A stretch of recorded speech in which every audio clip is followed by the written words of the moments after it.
Hello. I'm making I'm making a video now. I'm a writer. I like to write. I've been doing it for a long time. I'd like to think that I'm pretty good at it. Sometimes, as a writer, I gotta practice. Gotta test my abilities. I come here onto Google Docs and I click blank. Today, whenever you're watching, I'm going to attempt to write a short story from beginning to end in the span of 1 hour. And this is without editing, so it's going to be a rough draft.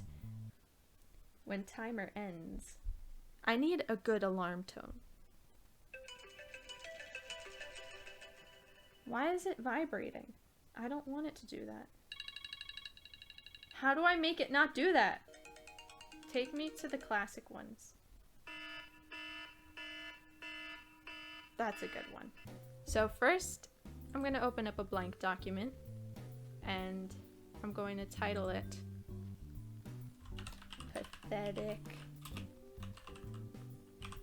Pathetic Writing Practice Number 1. Nope. Number 1. Did I spell that right? Pathetic. Okay. Thank you. I'm hyping myself up. I'm getting myself ready. I'm going to... Oh no, my phone shut off. I'm gonna suck it up. And I'm going to hit start now. Okay, so it's time to create a story. First thing I need is a character and a character name. So, name, I'm going to name him Jonathan. That's my character.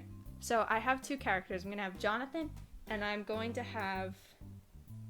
what am I gonna name him? I have two guys. I'm gonna name him Trent. Jonathan and Trent. So Jonathan and Trent are two assassins slash spies. And they are infiltrating... Oh, thank you, autocorrect. That really helps me. They are infiltrating an enemy base to collect information for their clients. But, as all good stories should have good characters, Jonathan and Trent have depth. Trent is a newbie. A newbie. It is his first task? Mission. It is his first mission. Jonathan, he's hardened. Hardened. What? He's hardener? This is gonna be a long hour. Jonathan is hardened. Been doing this for a while. Has been doing this for a while.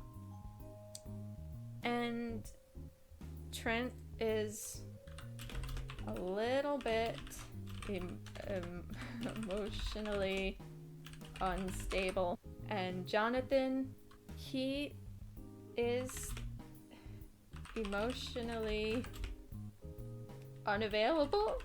No, that sounds like it's about to be a romance. He doesn't emote. Okay. We've got conflict already. Okay. I think I know what I'm going to do now. Now I need to get into the writing. Prose on the spot. Sometimes I get spilling out of me. Just poetry. Absolute poetry pouring out of my fingertips. And other times I'm going to write you a 5th grader's essay. And I wonder what kind of night it's going to be tonight. Is it going to be a 5th grade night or is it going to be a Tolstoy night? I don't feel like typing out Jonathan, so I'm just going to name them John and Trent. You've got to be kidding me, John spat, eyeing the kid who stood just across the room. Hi, Mr. Jonathan. Trent. So I think that I need to hop into the action a little bit more quickly. What should the spy company's name be? I'm looking at my desk. I'm just gonna call it 8-Ball Associates. I hope that's not something real, and I hope it's not something dirty, but I don't know. So this is what it's gonna be called. The newest addition to 8-Ball Associates. Happy little family. Whoa! Write faster. It's going to be a 5th grade night. It's gonna be a 5th grade night! I don't think it's a great line. It could be. I can edit it in post. You don't have to know I ever wrote this. Garbage. It wawa. Sometimes you gotta know when to skip ahead a little bit. They need to collect the identification of the butler, because the butler is a spy. So, in theory, he would have gone through a metal detector, because that's a thing that people do for security, and if this is a fancy party that has maybe like political people, I would imagine that they have, you know, people searching you and metal detectors, so he needs to have the ability to produce, not necessarily he needs weapons, he needs a screwdriver. I'm just gonna make a quick Google search.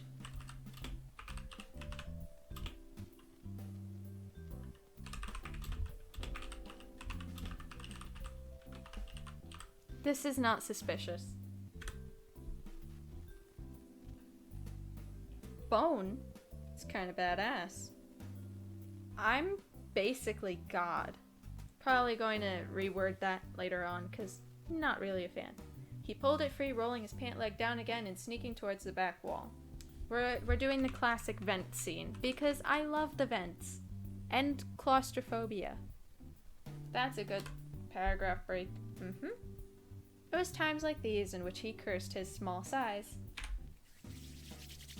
Tiny man. Not only that, but the obnoxious crackle which came from his earpiece prevented any and all meaningful thought. Hey, hello? Jonathan? Trent took a moment to answer. Was that sniffling on the other end?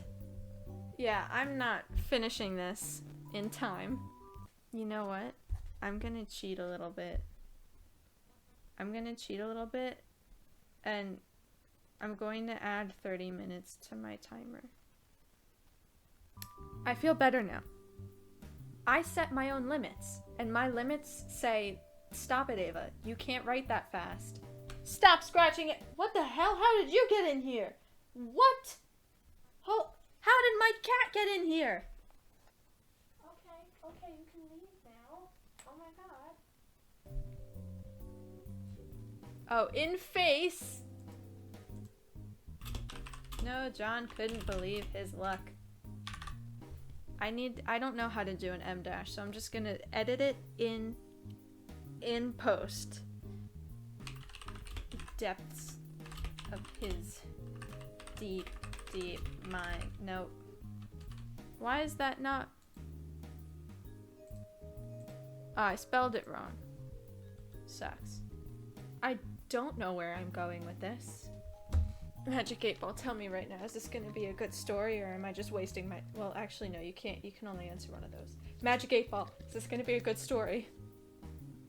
You may rely on it. Yes! Wow! You're what? My therapist said that I need to stop relying on other people to provide me with comfort and security, Trent elaborated. You know what? Interaction time. Well, it was this, or...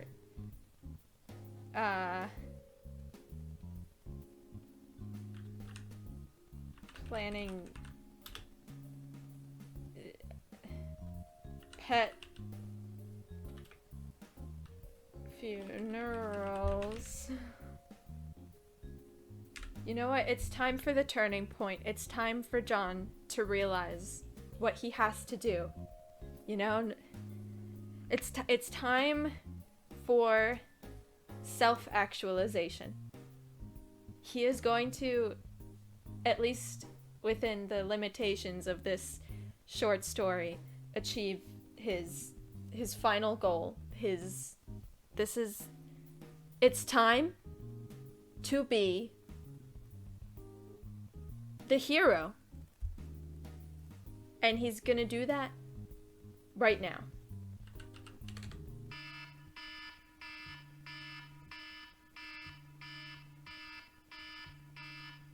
What?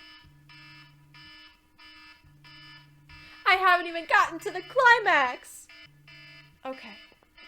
Okay. You know what? You know what? Time restraints are for losers.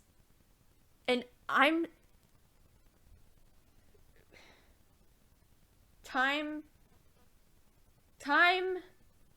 I don't need it. Screw the timer. I'm gonna finish this rough draft, and then I will edit.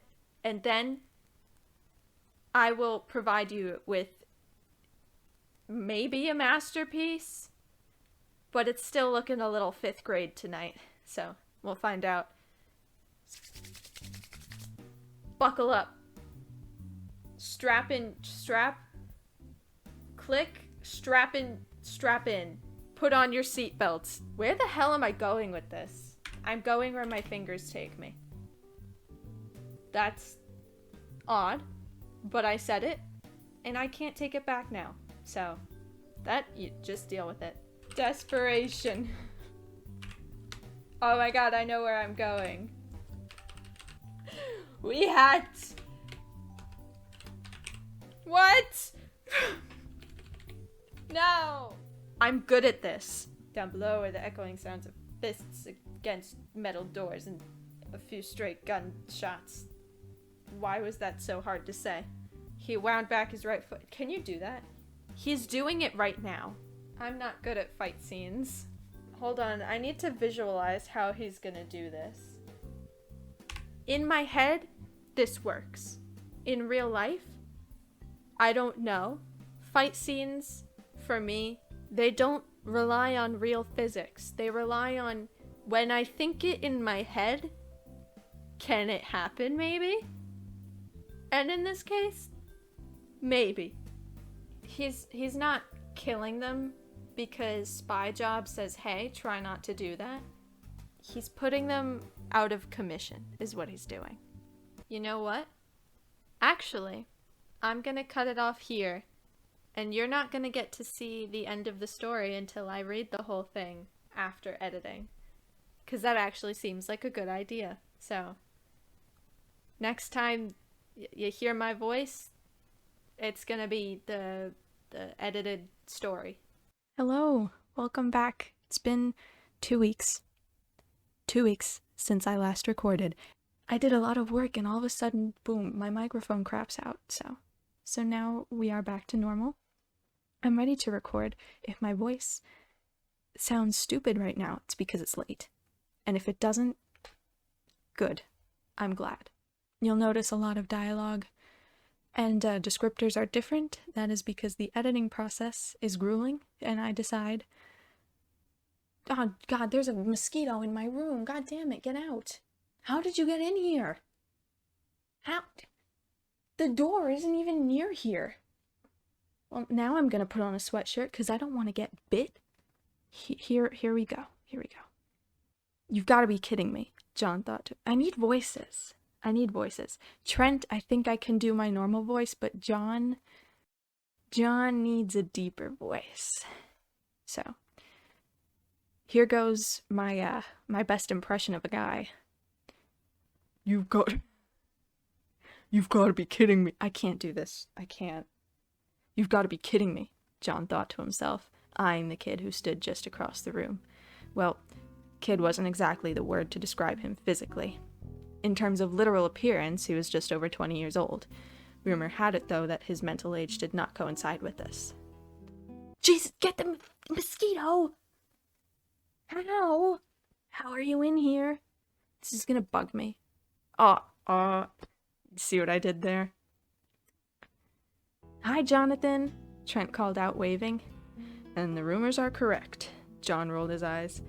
Trent hadn't heard John's remark from that distance, he was sure. That, or Trent was just that oblivious.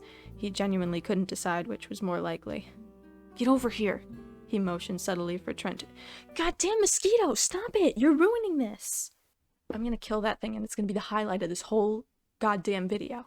"Get over here," he motioned subtly for Trent to move towards his position, keeping his voice down as much as he could despite how far apart they were. He'd heard what they said about this kid, the newest addition to 8-Ball Associates' happy little family. Supposedly, this guy was a cold-blooded killer. It just came naturally to him, completely flew through training, even broke a few trainers' limbs in the process. None of these instances were intentional, he'd heard. But 8-Ball didn't need another killer. Even the higher-ups agreed with that notion. So, supposedly, Trent had been reformed specifically for work on the field. John guessed that they'd done a good job of that. Maybe even too good of a job. Trent was virtually far too happy to be there than he should have been. Of course, one look at the guy and anyone could see that there was very little going on in that head, if anything at all. This was by far the last thing John needed tonight. As the two of them strode up to the building, suits crisp and clean, he couldn't keep himself from overanalyzing every little move the kid made. It was as though he intended to promote others' suspicion of him, with each step and every passing smile at those who strode by. John reminded himself to pay as little mind to the guy as possible, but it was sort of hard when Trent moved with such an unnecessary bounce in his gait. Rather than continuing to stare at Trent, who approached the staircase roughly 20 feet ahead, John shifted his focus to the looming manor they'd been sent to. The Crawley family home. Massive political influence. They notified 8-Ball of suspicious activities within the household staff. And, in contacting 8-Ball, they were clear in that they did not care as to how the suspicious activity was resolved. 8-Ball was, in essence, a private intelligence agency which took things a bit further and kept them a bit more private. In other words, they would do their job as well as handle any potential cleanup needed after the fact. It was rather straightforward in that sense. The missions themselves naturally tended to be a bit more on the intricate side. John had worked with 8-Ball since his early 20s, which marked almost 25 years in his position. He could never be totally sure. He'd lost count long before then. He'd also lost count of the amount of times a coworker had approached him with a happy retirement card, despite having given no indication that he was, in fact, retiring. Maybe it was time to retire. Being on the job certainly didn't feel the same as it used to by that point, both in his mind and on his body. A small man by nature, he'd spent much too much time crumpled up inside of a closet or inside someone's ridiculously tiny car trunk. He would assure anyone who'd listened to him complain that this did a number on one's knees. Then he'd go on about the obnoxious amount of stairs inside HQ, and how the higher-ups surely could afford some sort of accommodations for their longtime employees. And yet, he kept showing up. It was routine by that point, he figured. All the complaining meant nothing to him. He didn't actually care. Not about the stairs, and not about the job. Eventually, he made it up the manor's pesky stairs as well, passing by a series of guards who waved metal detectors up and down his body for a moment before allowing him inside the massive building. Directly ahead of himself stood Trent. "What are you doing here?" John asked under his breath, pretending to inspect the swirling designs on the carpet. "It's so pretty," Trent breathed, staring up the particularly large chandelier that hung from the ceiling at the center of the room. "Yeah, of course you would say that," John muttered. "Look, kid, just get to your position. We're not here to gawk." "That's a funny word." "Go," John asserted, before nodding curtly at the carpet and continuing into the crowd. Part of him couldn't blame Trent. Back in the day, he'd been just as easily impressed. Then again, most things were impressive to a guy who came from nothing. Time filled that void, and now he hardly had the patience to think about it for very long. As such, he scanned the crowd, and in doing so he brushed aside any sort of reminiscent thoughts. Those memories of the old days, as many would have called them by that point, didn't matter as much as the now, especially not when he'd found the perfect route to take. John disappeared behind a crowd of women who sipped wine and spoke politics with each other. He started down a side hall and slid behind an open door, turning sharply and gingerly guiding it shut so as to prevent any sudden noises. With luck, those women were much too preoccupied with their conversation to notice, and Trent was making progress getting into the security room without any distractions. He knelt down, rolling up his pant leg to reveal a small, white stick strapped to his calf. He pulled it free, rolling his pant leg down again and sneaking towards the back wall. It took a bit of effort to climb up onto the desk, what with his aging legs, but he managed to stand up straight without making any indiscreet noises in the process. Then, with an expert hand, he placed the tip of the white stick into the screws of the vent and twisted. One by one they all fell free, and John caught them in his hand, pocketing each of them. He kept hold of the grate, gently lifting it up and setting it back down on the desk below, along with the screws to go with it. Bone. An easy material to carve into the correct shape and sneak through metal detectors. Of course he had been given the task of crawling through the vents. It was, after all, just his luck. Goddamn mosquito! I saw it! There it is. It's on... Holy shit. Yes, I got it! I got the mosquito. Oh, I got it with my little rubber roach that I have on my desk. I got him, but he's... Oh, okay. Well, bugs like bugs. That's the rule of bugs, if you didn't know. Of course he'd been given the task of crawling through the vents. It was, after all, just his luck. First he got paired with the new guy, and then, despite his age, he was instructed to handle the vents. It was times like these in which he cursed his small size. Or perhaps it were simply his knees that wound up being the real source of his troubles. He shimmied through the vents with a bit of a struggle. Back in the day, he used to try and think about things which made him happy whenever he got stuck in an undesirable position such as this. After so many years, though, that had gotten harder and harder to do, likely because there really wasn't much to be happy about right then. Not only that, but the obnoxious crackle which came from his earpiece prevented any and all meaningful thought. Hey, hello? Jonathan? What's wrong? What happened? John asked urgently, stopping in his tracks. Trent took a moment to answer. Was that... sniffling on the other end? I think I killed him, he finally said. John let out a deep breath, grunting as he'd started to shimmy forward again. Did you check his vitals? I don't think I need to, Trent said distractedly, audibly moving things around in the room. What do you mean? Well, see, I might have subdued him in the face with the gun, he admitted in a painfully slow amount of time.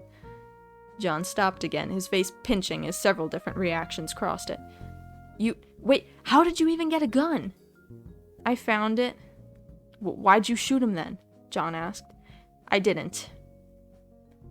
It's a long story, but, he called someone else once he saw me. I think I'm okay right now, though. I locked the door, so I'm probably safe in here. With impeccable timing, a loud bang rang out from the other end of the speaker in John's ear. Trent muttered a few panicked profanities before saying an unnecessary "be right back" to John. No, John couldn't believe his luck, or lack thereof. He would have moved on to some sort of plan B, but there was no predetermined plan for any circumstance in which Trent killed the security guard and got caught, all within the span of 2 minutes. So now, he had to improvise. He hated improvising. Begrudgingly, he continued through the vents, trying to keep his mental image of their layout fresh in his mind. Even still, he scoured the depths of his brain to try and find an instance which wouldn't end in disaster for the both of them. Because, while it was very possible for him to leave without Trent, it would cost him both his job and his reputation. At least one of those somewhat mattered to him. What he couldn't decide was which one that happened to be.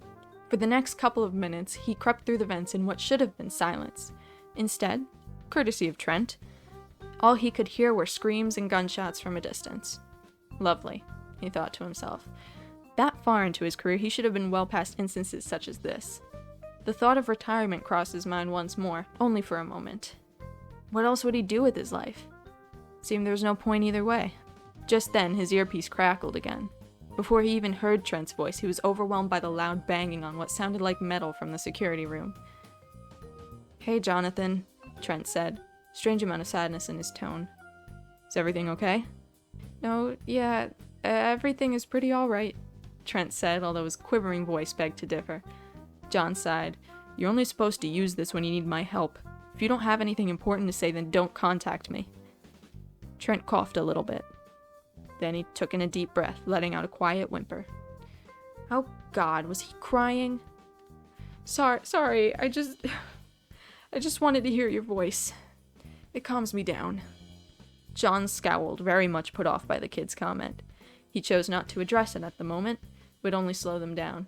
The only thing he could think to do at this point was to get both of them the hell out of that building. Coming up empty might not have been as honorable as some other options, But all John could consider in that moment was self-preservation.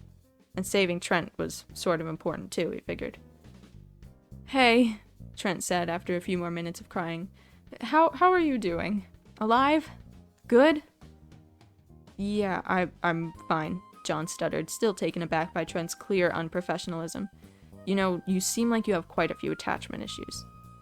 "Oh my god, that's exactly what my therapist said!" Trent exclaimed, that sadness in his tone dissipating within a second. Instead, it was replaced by an equally off-putting sense of excitement to his voice. "Your what?" "Yeah, my therapist said that I need to stop relying on other people to provide me with comfort and security," Trent elaborated. "He said it's not healthy." "Then why are you a spy?" John asked, a little bit less annoyed than he thought he should have been in the moment. "It's probably one of the least secure professions you could have chosen." Truly, working for 8-Ball was no easy task. Why someone as strange as Trent decided to work for them, John had no clue. "Well, it was this or planning pet funerals," Trent said. It's a family thing." John scowled. Yeah, that makes sense, he thought, despite the fact that even then it made no sense. It was much easier than stopping and thinking about it too much, although he did come to realize that he had stopped in his tracks yet again. It had started to become more frequent that he would do that, pausing at an inconvenient time due to something that kid said to him. But this time, it wasn't just because Trent had said something ridiculously personal and or outlandish. Well, in retrospect, the pet funeral thing wasn't necessarily normal, but that's beside the point. No. John could see something in the kid that he hadn't before. Desperation. Desperation, something that drove the kid to try. And at least it was something. What did John have except a long-forgotten purpose? It was then that it hit him. He had nothing. Years of complaining, wishing for a change but never reaching for it. All he could do was whine about the nothing he left himself with. And as it turns out, that nothing gave him something. That feeling that had long left him behind, going through the motions but never feeling the passion, the thrill, and the fear which drove him to try. Trent was terrified. He had every reason to be. And so did John. So for once, he decided that it was time to abandon the restrictions he'd set for himself. Fear was okay. Change was too. Perhaps he'd lost count of the years because there hadn't been enough of that. John could see the closest vent just a few feet ahead of himself. Down below were the echoing sounds of fists against metal doors and a few stray gunshots from within the heart of the event. With a few hurried shimmies, he found himself situated right above the vent, right above the noise. He brought back his right foot, then kicked with as much force as he could muster. He almost didn't notice the fact that his knees remained unbothered. However, he was rather distracted with the task he'd set out for himself just then. He allowed himself to fall down, knowing exactly where he'd land, right on top of one of the guards by the security room door. They wrestled for a moment. John made sure to move around enough that shaking him off would be difficult for the guard. This, unfortunately, did not prevent the others from trying to do so. They clawed at John, attempting to rip him off of their partner, but he refused to let go, to go down without a fight. He threw his elbow back, hitting one of the guards directly in the nose before immediately returning his grip to the man he was currently tackling. It bought him enough time to maneuver both himself and the guard towards a wall, John swinging his body around and covering the man's face with his hands as he did so. Then, with a powerful kick back against the wall along with a strange lurching motion, he threw the guard to the ground face first. It was rather disorienting to try and avoid hitting the floor along with the man, but John was forced to set that aside for the time being. He still had 2 other guards to worry about, one of which had to deal with what appeared to be a broken nose. John had to admit he was proud of that one, being that it was really just a happy accident. So he scrambled to his feet, grasping at a nearby decorative dresser to grab whatever hefty trinket he could hope to find. This left him with a difficult decision to be made too quickly. Not difficult due to the usefulness of the objects. No, difficult because he couldn't figure out what would actually suffice for a temporary weapon. A family photo framed with plastic, or the cutouts of little letters reading "Live, Laugh, Love." Figures. He picked up the stupid little sign and swung it across the head of the bloody-nosed guard. Surprisingly enough, it knocked him off his feet. It wasn't enough to cause too much significant damage, but it was certainly enough to hold him over until he could pull off the idea which had begun to stew in his mind. The only real issue he could think of was who he'd need to help him pull it off. "Trent?" John said, holding his earpiece as he shifted away from the oncoming guard. "Can you hear me?" Yeah, I can hear you," Trent called out a bit too excitedly. "What's going on out there? I hear grunting and crying." Nobody's crying out here, Trent. Oh, yeah, that was probably me then. John didn't have time to react, though he certainly would have had a few things to say otherwise. Whatever, he said, just listen to me. He turned around in between sentences to swing a fist at the bloody-nosed guard who had struggled to his feet. The guard fell down again, this time not moving. John forgot how thrilling a fight like this could be. When I tell you to, I need you to kick down the door and make a run for it. What? Jonathan, I won't let you sacrifice yourself for me. I'm not worth it. No, I'm not. Look, it's part of my plan. Trust me, I would never sacrifice myself for you. Well, that's a relief. John once again fought the urge to pause in bewilderment at the kid's comment. It was rather easy to resist, he thought, with two guards coming after him at the same time. One guard made a move for the bloody live, laugh, love sign on the ground, and John lurched forward to stop him. In that instant, the other guard punched him in the cheek. Hey, why don't we come up with a code word? A code word? John asked warily, just before taking a fist to the gut and a kick to the back of the knee. This sent him down to the ground, reminding him of just how old his joints were. He groaned against the floor, wondering whether or not they'd just go away if he looked pathetic for long enough. Yeah, all the best dynamic duos have one, Trent said. John took a moment to respond as he wrapped an arm around the foot of one guard and pulled as hard as he could. The guard fell directly on top of him, but John managed to pull himself back up to his feet by holding on to the dresser.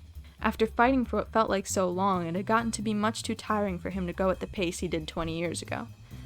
We're not a dynamic duo, John said, out of breath and eyeing the recently fallen guard to ensure he would stay down for a long enough period of time. What about Spade? Trent suggested, clearly not paying attention to anything John said. Like the suit? No, like what you used to bury a turtle coffin. This time, John gave in and stared at the door, which Trent was just behind for a moment. If that's the context to Spade, John said, then no, that can't be the code word.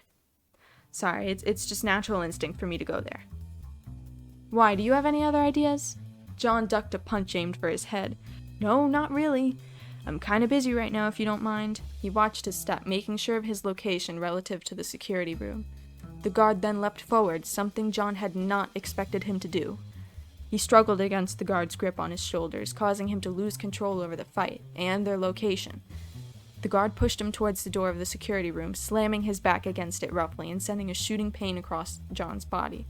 John groaned, knowing that would leave a painful bruise if he made it out of this alive. He acted on instinct, grabbing the guard's arms and attempting to twist them, at least slightly, just so that he had the ability to free himself.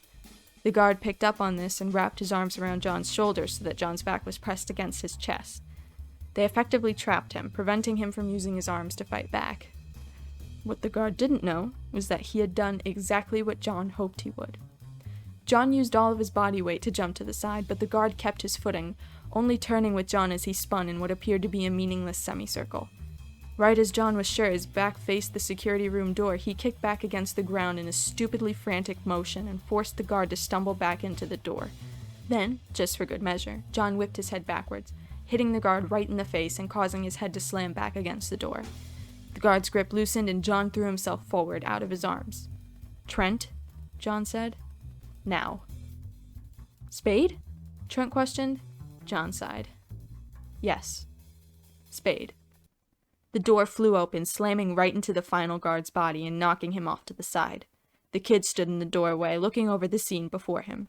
Several guards were spread out across the ground. A few drops of blood stained the floorboards. John knew that would come out of their paycheck. Is this where I make a run for it? Trent asked. No, John said. I just said that to light a fire under your ass so you'd open the door hard enough. Oh. Trent nodded awkwardly for a moment too long, before pointing at the bloody sign on the ground. Is that a... Yes, John said. It is. Nice. Hey, can we high-five? Nope. John pushed past Trent and entered the security room, looking over the screens lining the wall. He'd fought off the guards, sure, but they'd also blown their cover. Any chances of sneaking anywhere were long gone. In fact, there was a good chance the police were on their way, if not already there. So John desperately searched the screens for something that could save them this mission. People ran down halls, trying to find their way out of the building. Nobody looked as though they'd been... John's stomach sank. Trent, he said. Were you watching the cameras? A little bit, Trent replied, leaning in to look at the screens. John pointed at one of them. Oh, that's not good. The camera had been knocked over and hung by what must have been the wires. Someone had aimed it to point directly at the wall. On that wall, presumably that same someone had left a message, written upside down and made clear to both Trent and John due to the angle of the camera. "I miss you. I might have to visit soon. Tell them Chaos said hello." John frowned. "I think we lost our guy." Trent tilted his head to the side a bit, reading over the message again. "Who do you think it's for?" There were many people he thought it could be for, and yet he had no idea why it would have been left for any of them. What he did know was that his retirement looked to be further away than he'd initially imagined. John stood up straight, sliding his hair away from his face, and started down the hall. "What does this mean?" Trent asked, jogging to catch up with him. "It means," John said, hesitating as he decided on which words to use, "Mission Spade isn't over yet. They left that massive building side by side, and somewhere deep down, John didn't hate that fact." Hell yeah!